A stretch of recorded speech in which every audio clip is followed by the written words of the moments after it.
mukha ang lupang pinagpapaunan ng braso. Meron ng pumuka ito. Wala ang katawan. Tanging isang braso lang na may singsing ni Nelda ang tatanaw ko.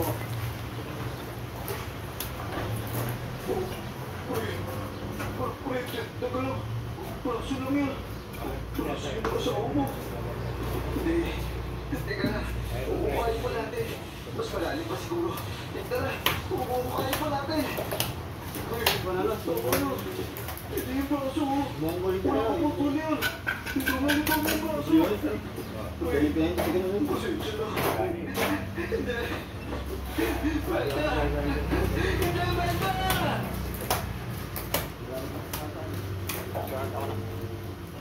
Sa ikalawang pagkakataon, bumagsak sa akin ang langit at gusto ko na lang magpalabang sa putik na kinatatayuan ko. 5 araw hindi yung ito ang ulan, pero 5 araw akong nakatulala at hindi na ako makaiyak.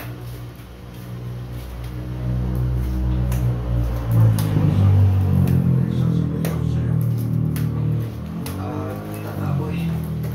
Saan na lang mo? Kanino pamangking ko eh? Yung payat. Nakatinig ako. Ibigyan na niya hulugan ay. Ibigyan na niya hulugan ng administrative mo. Apat na bigay. Patay na si Nelda. Ay bakit? Sabi ko, kung makapakulan, 1.5 na bigay sa muslim doon. Pagkakit nakakapak ako.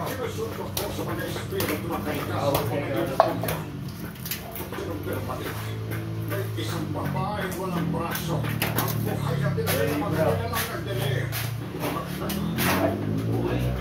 Tapos nilangin nila. Kaya kaya makikasi ko yan.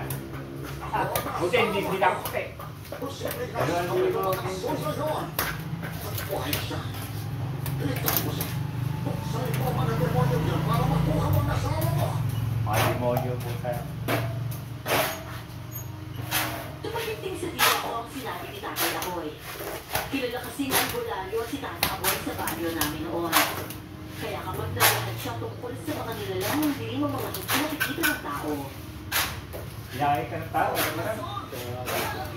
Ang bibigin mo. Bibigin niya.